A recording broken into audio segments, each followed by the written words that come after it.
Hey there, honey bunnies. Welcome to episode 116 of the Sovereign Storytellers podcast with your host, Michelle Wolf. This episode is going to be, is codependency affecting your coaching business? Or something like that. I'm also looking at, is there a connection between codependency and poverty? Poverty might be too strong of a word. Codependency and struggling with money. I don't know. We'll figure something out. Anyway, codependency's on my mind the last week or so because I've been at, when you ask questions, the universe will bring you answers. So let me wander my way around here. And first, let me impact your sound quality by actually plugging in the headset. Hold, please.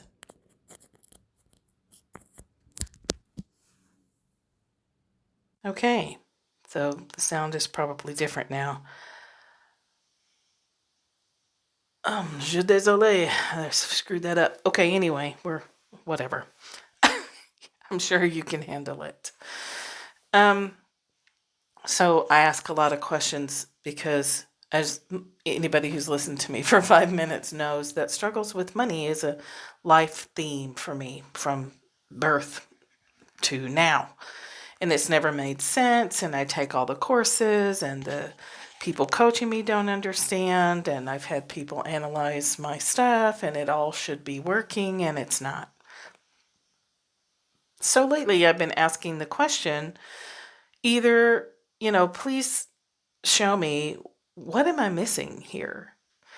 Or show me how to accept the reality of what is and, downsize and become a van lifer or something and make my peace with it, make the best of it. Because I can't continue to try to solve a problem that doesn't seem to have a solution.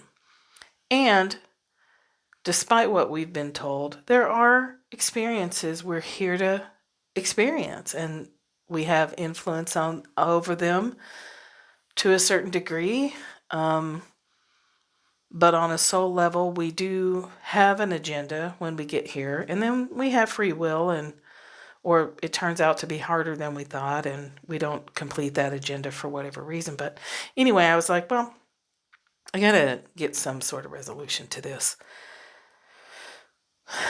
And the topic of codependency has been coming up. So I know when something's coming up like that, it is often, always, 100% of the time related to the questions I've been asking. Same for you.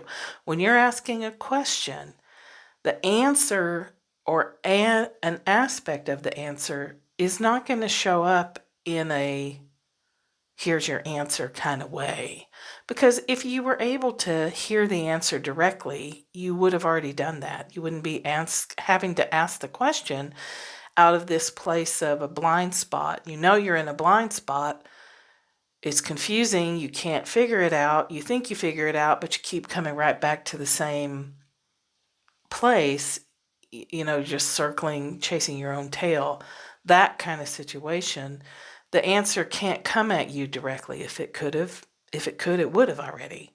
So the answer to big life theme chronic conditions is symbolic, sideways, has to sneak in the back door, has to find a way to get your attention usually by a repetitive situation showing up that just annoys the living fuck out of you. Like, that again?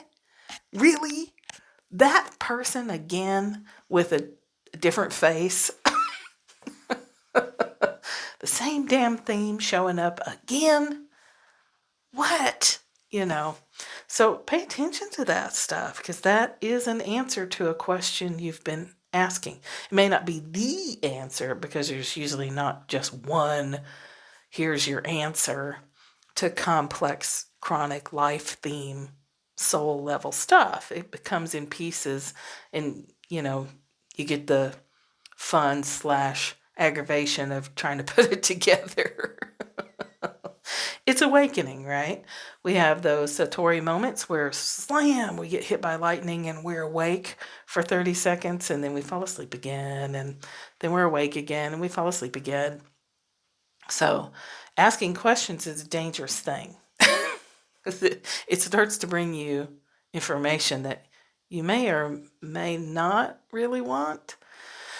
So anyway, codependency, yada, yada. If you don't know what codependency is, I don't know why you're listening to me, because most people know what that is. But if you don't, go look it up. Go to Codependence Anonymous. I think it's Coda. Codependence and not CODA.org, I think. So my background, if you don't know me well, my background, my most recent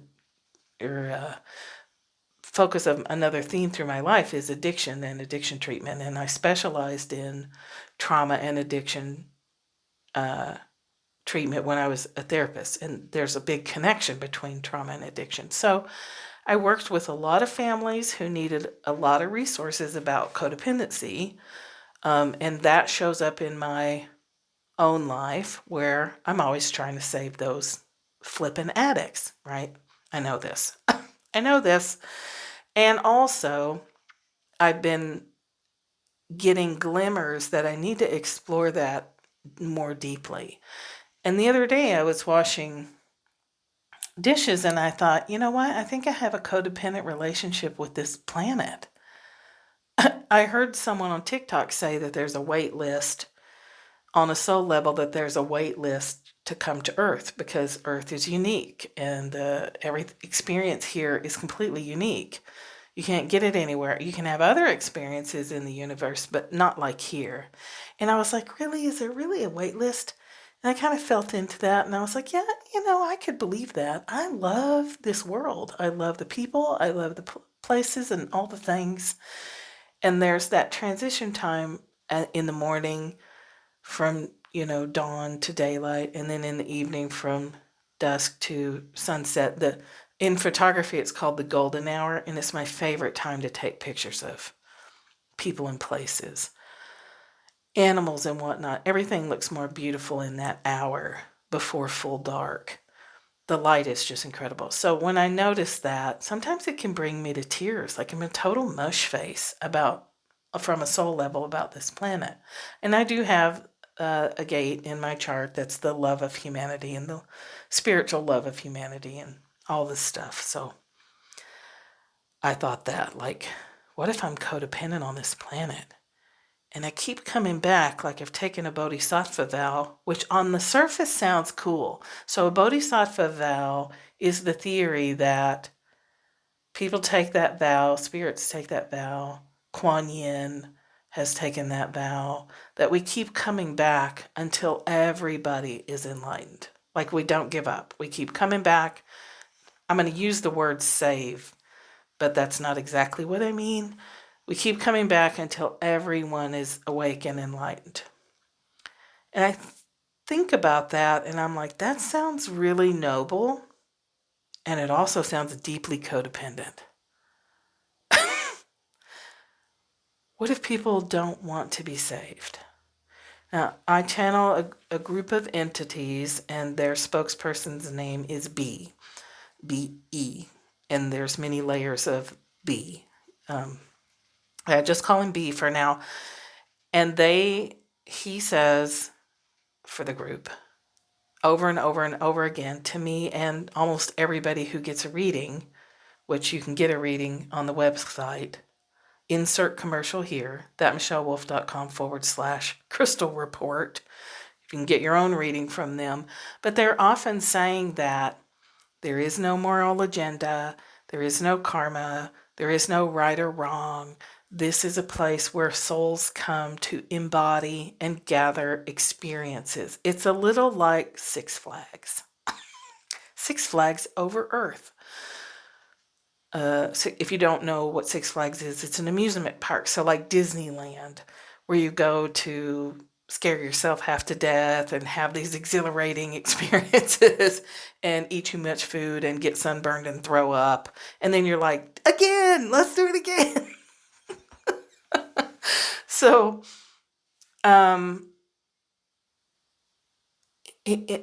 so it's just to gather experiences.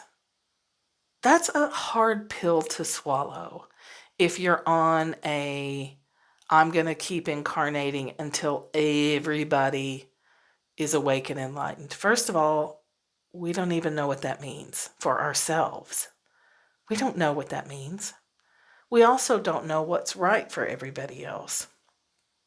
We really don't, like we think we do. I think I know what's right for everybody. I'm a projector, first of all, so all projectors think they know. And a lot of times we do know. That's the problem with projectors, and why we can get a little assy sometimes is because often we really do know. But people still have the choice. This is what they tell me. So I'm talking soul level stuff and personal level, individual human experience stuff. From the soul level, it's to gather experiences. From a human level, sometimes those experiences look horrific and horrible, and we need to stop that from happening. And that may be part of the experience, right?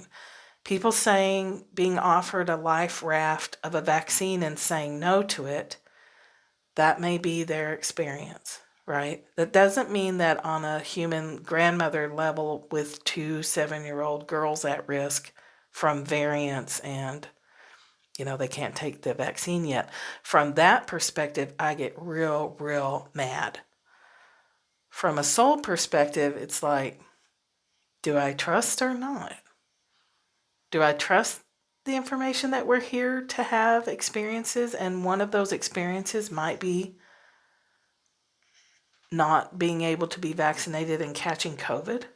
Do I really think that I know what these girls intended from a soul level to experience in their human incarnation? Of course I don't know. I like to think I know. I want to know. I want to protect them. I want to take care of them. I was a total freak when my daughter was little.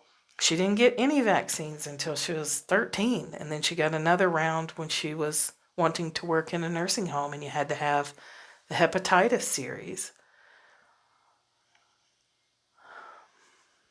There's all these perspectives that we come at life, lenses, let's say that. I put on the grandmother lens and I see the world one way. I put on the coach, therapist type personality lens and I see the world a completely different way. I get my mind out of the way to channel this group and I see the world through their eyes and I see it completely differently. So it's important that we know which pair of glasses we're looking at the world from. So codependency is an empathness. They're all intertwined. And nobody I don't think, likes the word codependency. But for lack of a better word, we'll use that, okay? So if that word triggers you, just insert something else. Part of the reason empaths, coaches, therapists, nurses, the people who have a desire to help others have the best life that they can have. Part of the reason for burnout is the codependent trait of wanting somebody to have a different experience than they're having. Ideally, we wait for them to ask for help, but our tendency for a lot of people is to not wait to ask. This is part of, in human design, this is the wait to respond. We all have to wait to a certain degree for right timing, for permission, for consent. Offering people advice without them asking for advice is a violation of consent. You didn't have consent. They didn't ask you for help. They didn't ask you for anything. Then the harder part is when people ask you for help, but they don't actually really want the kind of help you think Like they want help, but their idea of help is different than your idea of help. So that creates a big problem. So when people who work with addicts, live with addicts, love addicts, really want them to change, really, really, really want them to change. And until they're ready, they don't want to change, and they're very upset with you for trying to make them change because they don't want to. The addiction is still primary, and that's their experience. And it's incredibly hard to let people go that you love, knowing that they may be headed straight for death in an ugly way. And yet, if you've offered and they keep saying no, at some point, this families really struggle with this. Everybody does. I did. I have. I lost my dad to addiction. I lost my husband to addiction. Not to death, but, he's heading that way. But I had to let him go because I can't, I can't walk that road. So when we're doing that as a life theme, it's going to contribute to a lot of pain and frustration and anger. And we're not home in ourselves. So this is where the piece about money is starting to intrigue me. When we're being codependent with our clients, we want something for them that they may say they want for themselves, but we know by watching their behavior, if we stay objective, we can tell by watching their behavior whether they're really ready for it or whether that's actually really what they want, or if they really just need to be listened to and they don't actually really want to change, but this is like a pathway to have somebody listen to them. I mean, going to therapy is pretty cool if you think about it. If you're a person who can't let people in and don't have good boundaries or whatever, and no one listens to you, going to therapy can be a little bit addictive. And I've had some clients do that. They just want that hour of somebody who's focused on them completely. I mean, it's great, right? If someone's focused on you completely, they're really listening to you, they have an interest in you. We get taught that in grad school, like, you got to be careful with that and recognize that some people are not going to actually do what they say they want to do because the deeper reason that they're in therapy is for the witnessing and the space holding, not actually to cure their addiction or to make their relationships better or to do whatever it is they said that they needed to do. But it can be confusing, right? Well, you say you want to do this and I give you the tools to do that and you don't do that and you come back and we're going over the same thing week after week after week. And that was really frustrating to me when I was a baby therapist because I really want people to change. I'm a change agent. That is what I do. People come into my field and they're offered a space and some tools where they can really make significant change. And sometimes they get in this space and get handed the tools and then they decide, that's not actually what I want. And I used to take that really personally, like, what? Did I do something wrong? Do these tools really not work? But we have to keep coming back to that free will. When we're being codependent, caring about too much about the results people get and the way that they move through the world, which we're all experiencing on both sides, right? Republican, Democrat, vaccine, not vaccine. We know this, right? We're all shouting the exact same thing at each other from completely different perspectives. And before this, I have always been, you do you, honey bunny. I don't give a fuck. Stay out of my way and you stay over there and do your thing and I don't care. If that's what you really, really want, and I've tried to help you and offer you something I think that will help you and you say no to it. And it's not a mean thing either. It's like, no, seriously, do what you want. It's your life. Where I get crossways with the current situation is the fear I have as a grandmother, again, of children who can't be vaccinated. Then I feel like your choice is impacting my family in a very dangerous, potentially deadly way. And that I get cranked up about, right? So I'm aware of it. I got it. I'm looking at it. I haven't let go of it yet. But then I come back to we're here to gather experiences, and every single human that has a soul in it has their own agenda. And we can only do what we can do with what we have. And we can always be asking ourselves, what's happening here? Why am I frustrated? If you're a generator or a manifesting generator, if you're a manifestor, you need to be asking, why am I so angry? Manifesting generators, why am I so angry and frustrated? Generators are, why am I so frustrated? And projectors is, why am I as bitter as the blackest cup of coffee on the planet? And reflectors are, why am I so disappointed? Those are the gifts that let us know we're out of alignment with our soul's agenda and our life experience, our trip to Six Flags, our experience here in this body on this planet at this time. If we're not at home within ourselves, we have a very hard time manifesting. Very hard. Energy comes through inspiration comes through the crown, and it works its way down through the body toward manifesting in 3D. You can see it in your bank account manifestation. That's the same for love. It's the same for health. It's the same for everything. But if we're always out there fixing, tinkering, trying to help, trying to make sure that everybody gets to the enlightenment table when not everybody has asked for that,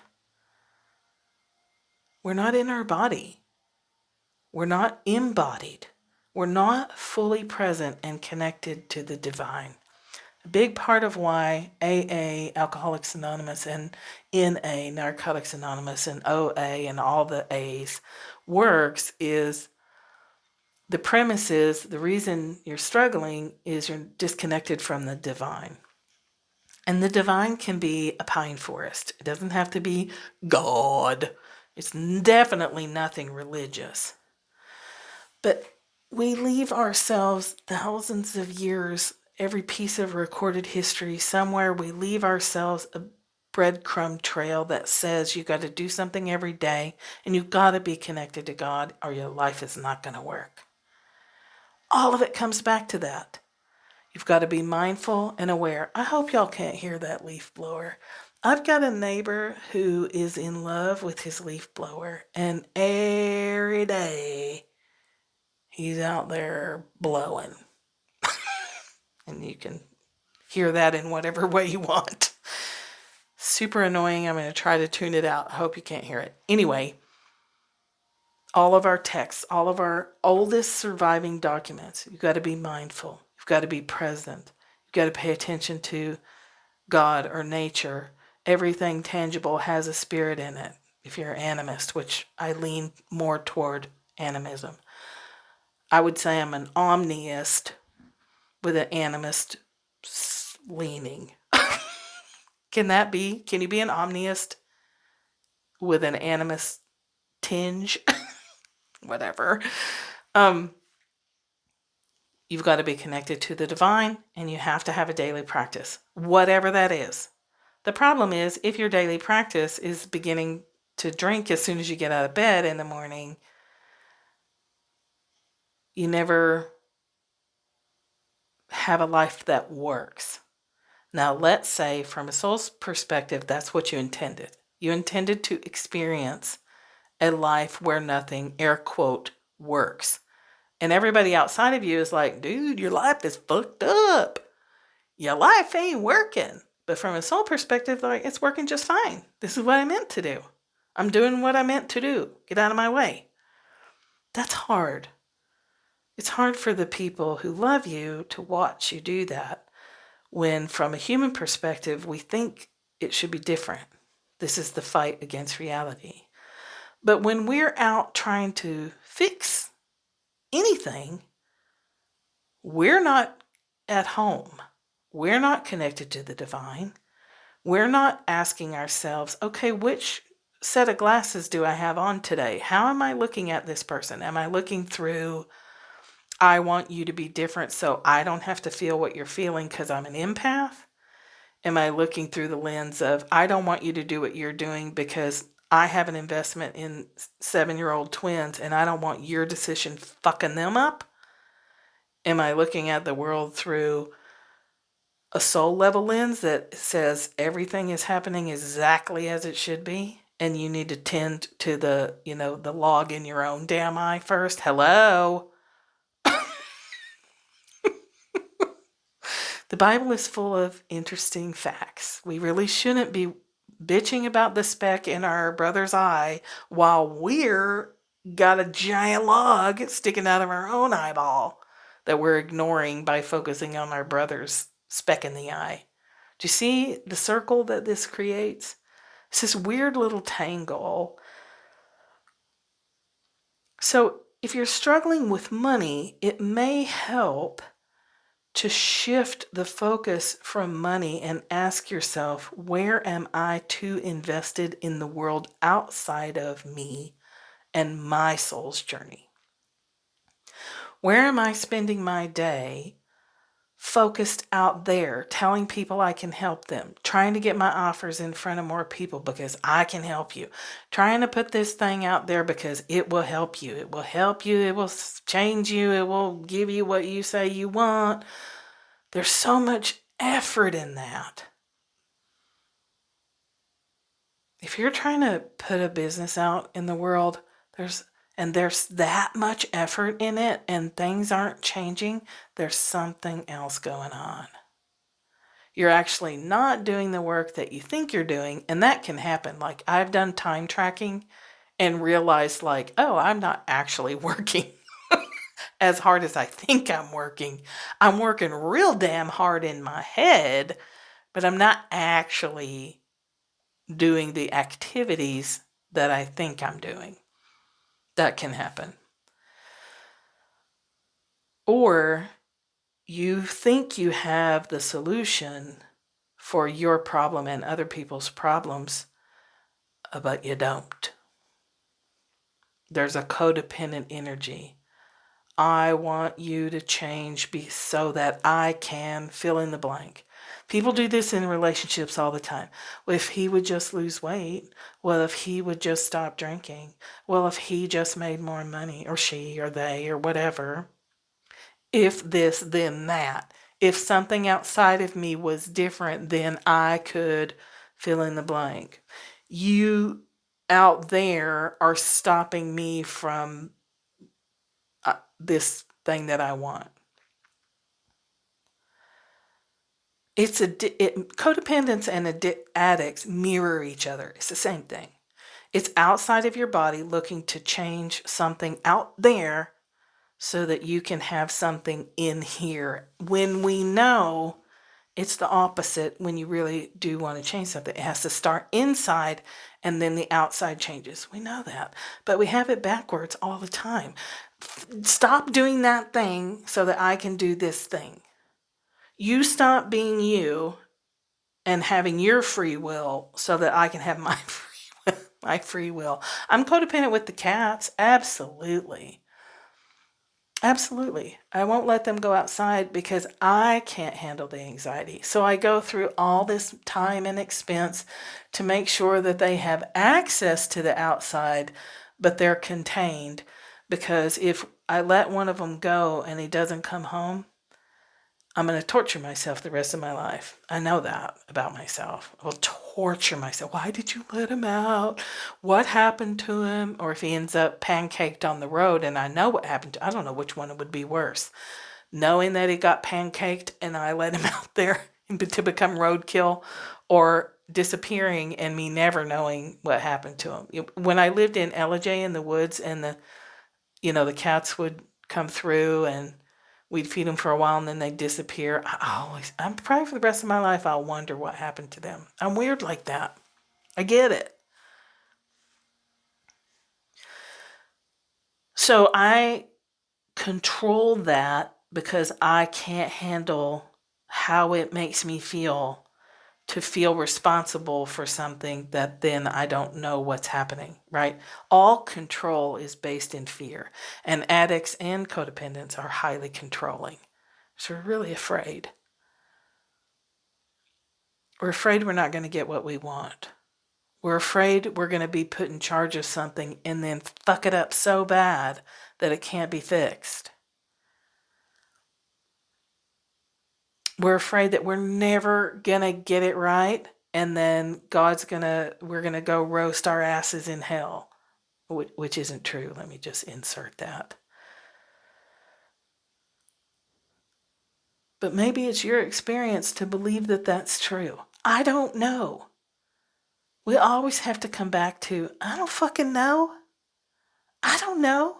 I'm just doing the best I can with the theories I have, and I'm always asking questions and adapting accordingly. I don't believe the same things I believed 10 years ago. I know that the law of attraction is some bullshit. And I 100% believed it. For a long time. It sounds appealing, right? But there's so much more to it. It's true and it's not true. There's aspects of truth in it, but I don't know. I'm not going to go off on a tangent on that, I promise. So, codependency, is it impacting your coaching? Do you care too much? Are you stopping yourself from creating evergreen content that you can sell where people take the recording and do the thing and you don't even know who they are? Are you resisting doing that because then you don't know what happens? You don't have any control over their experience? Are you insisting on doing one-on-one coaching? First of all, maybe somebody told you you had to, but groups are far more effective, but you don't want to do groups because you don't feel like you can control it. You can't make sure everybody has the same outcome. You can't get your fingers in the pie and try to control all the pieces like some weirdo puppeteer. We're so ridiculous. We have to laugh at this stuff or we're literally going to explode. Or I am. I have to laugh at myself. Once I see the stuff, I'm like, oh my God, you're a lunatic. You don't have any business trying to help anybody. Go find an island and just eat coconuts and live on it.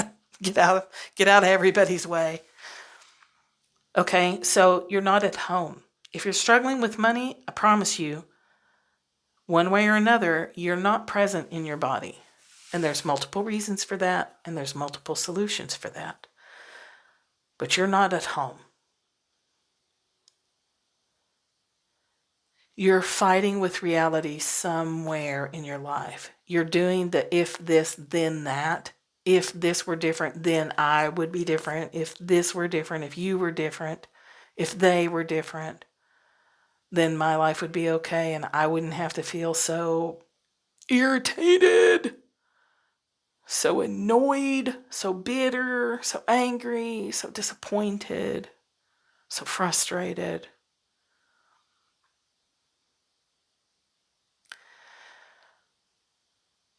Codependency can really impact your amount of clients. If you're feeling a ridiculous level of responsibility for your clients and you never want them to go away after they air quote graduate, that's codependency, my dear. And that you can only hold so many people in your space before things stagnate and everything dries up or blows up. I don't know which one's worse. But all of this stuff keeps coming back to the hole in your heart. the hole in our hearts that we're trying to fill, that every single ancient spiritual text talks about. The ache in our chest that we run around and try to fill with everything except that which works, which is a connection to spirit. I have notes all over my house. I probably at some point will have it tattooed on me that to remind me to connect to the divine first. First, God damn it, I can't remember it. I have to look at it every day. That's part of the experience of being human, is being so enough aware that you know which pair of glasses you've got on your face, which perspective you're looking at the world today through, that you're examining your relationships through. Not those glasses, not one single pair of them is right or wrong. They're just different. Oh, I'm looking at you from a soul level. Now I'm looking at you from a personal level. Now I'm looking at you with the grandma glasses on, and you're pissing me off, because I'm scared. I'm scared. If you're from the deep south, that's what you say. You don't say scared, you say, I'm scared. Life is scary, but it's always scary. The more awake you are, the scarier it gets.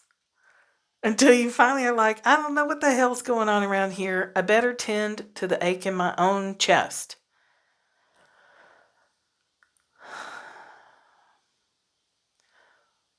I better have a daily practice that reminds me to connect first. One piece of this that brought me to wanting to record this podcast is I've been feeling bad because I have felt so bad physically. I'm really struggling physically. And I'm seeing doctors and I'm doing things, so no worries. But I was feeling bad that I haven't been doing my rosary twice a day, which I usually do a full rosary twice a day, 5 decades, twice a day, with really intense presence because I really enjoy it. But I've been so tired that I've just been in my opinion, I've been half-assing it. And I was kind of getting down on myself the other day about that. And I heard her, capital H, her, say, it's not about the rosary. It's about the connection. Connect to me twice a day. And if that's a full rosary, great. I'm paraphrasing, of course. She didn't say it with these words in a southern accent. But you know what I mean? It was no, that's not the point. Don't get caught up in the ritual being the thing. It's not. The ritual is the reminder to connect. The ritual is the way you open the door to feel the ache in your chest so that you don't go out there and try to make other people take care of it. To try and feel that ache in your chest by success stories in your coaching business or a number in your bank account or a full client roster or a number on the scale. You don't ask the world to fill that hole because the world can't fill the hole. It can't fix the ache in your chest. Only your connection to all that is can fill that. And when that is full, you don't act like an asshole. You do your thing and it's completely different. You're filled up from within. You are connected to the real source. So you aren't scrambling to find the source out there. You aren't scrambling to make a bunch of money and then try to cram it in the ache in your chest or tinker with your spouse, and once they look a certain way, then that will fill the ache in your chest. It won't. And I say this all the time, it's an act of violence when we ask people to change who don't want to. If they say they want to change, but then they don't do the work, that's all the answer you need. They don't fucking want to. They are getting what they want out of the interaction, and that needs to be enough.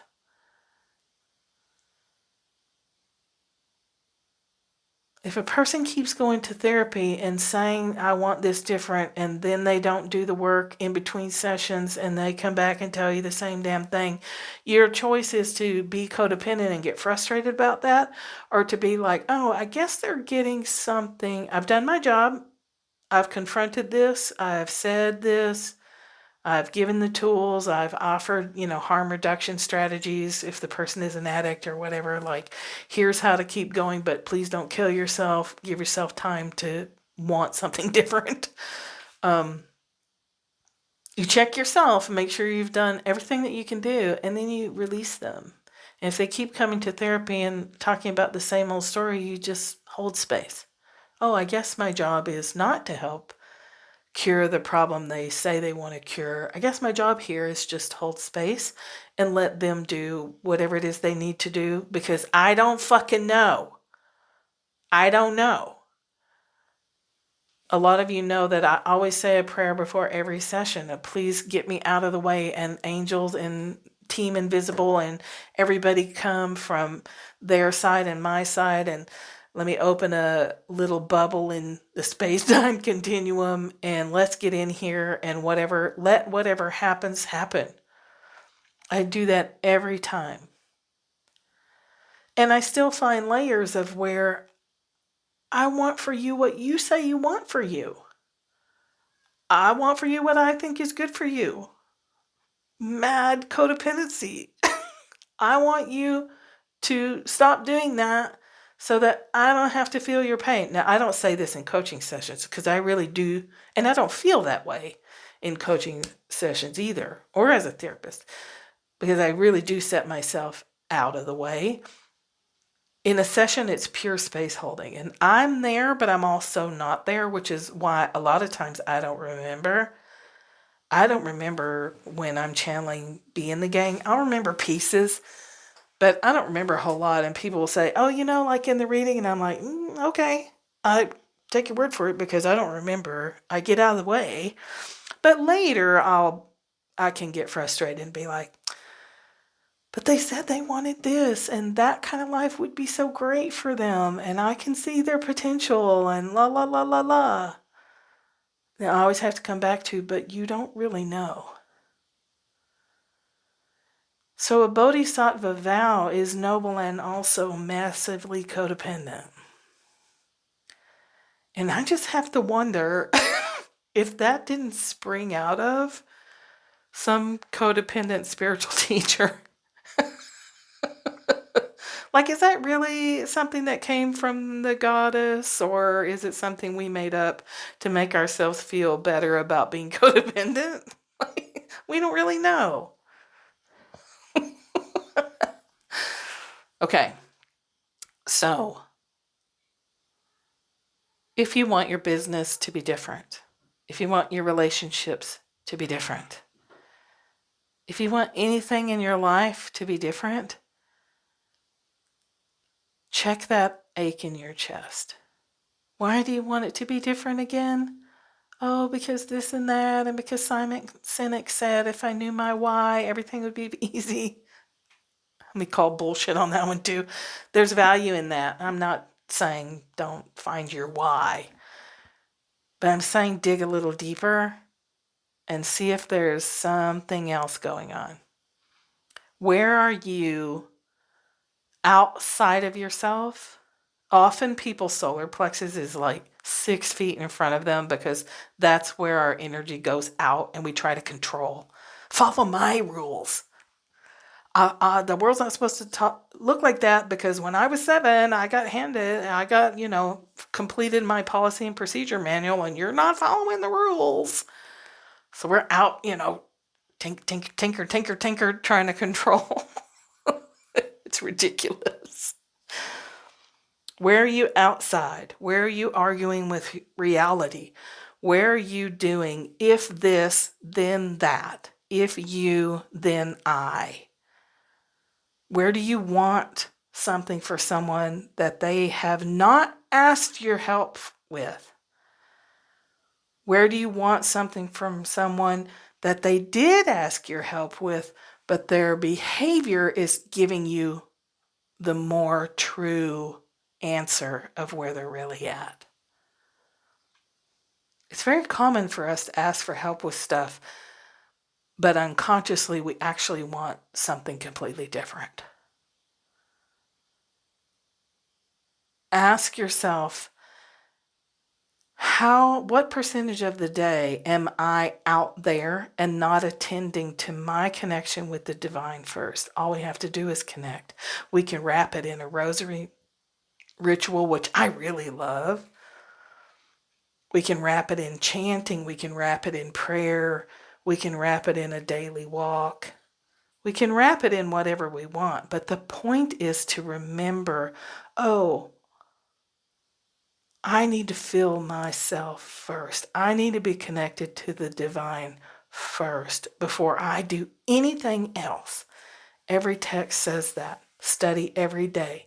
Read your Bible every day. Talk to your shrine and all the gods in it or whatever every day. Say your rosary every day. You have to ask yourself that. Why are these two pieces of information still around? When so much knowledge gets lost, why do we always still have these things that are thousands of years old, hundreds of years old? We're still saying it today. You've got to have a connection to spirit, whatever that means for you. And you've got to connect every goddamn day. I know I don't want to believe that either, but we do have to connect every day. Because when we don't, we go out there and try to shove stuff in our heart. It doesn't fit. It doesn't work. So we don't get what we want. We don't live a full expression of our life. We don't manifest the things we're trying to manifest because we're not here. We manifest through the connection of the divine and all that energy flowing through our body. But when our body is sluggish with what B calls sedating substances or overstimulating substances or trying to help people who haven't asked for it or volunteering and jumping in and saying, well, have you tried essential oils when someone didn't ask for that? There's an oil for that. I don't fucking care. I didn't ask for an oil. I love essential oils, and I use at least one oil a day, so I'm totally just being sarcastic here. Don't take it personal. But you know what I mean? We love doing that. We want to help people. We truly do. But check your motivation. And check how often your motive for helping is to feel better yourself or to have somebody get a result that then you can post as a testimonial on your website to get more clients. I'm telling you, we're lunatics. Okay, I'm going to shut up now. I'm starving all of a sudden. All this talking and self-awareness is hard work. All right, my dears. I got nothing else. So my website's up to date. If you want to work together, Holistic Magic group is gone for good. We won't be offered again. Less Hustle, More Human Design and Unfuckwithable Warriors will both be offered next year. And in the meantime, I have openings for one-on-one packages, which can be Less Hustle, More Human Design as an individual experience, or it can be Unfuckwithable Warriors as an individual experience. One-on-one coaching with me is whatever you need it to be, whatever you want it to be. If you want to take your group program and turn it into an individual program, fine. If you want to do less hustle and build your business, great. We can do that. And now I can offer you an add-on of a 3 to 5 page beautiful website to get going on. So all kinds of ways to work with me. Or you can just keep listening to the podcast, which is free and takes an hour of your time mostly because I can't seem to keep it short. Love y'all so much, honey bunnies. Talk to you next time. Think less, feel more. Bye for now.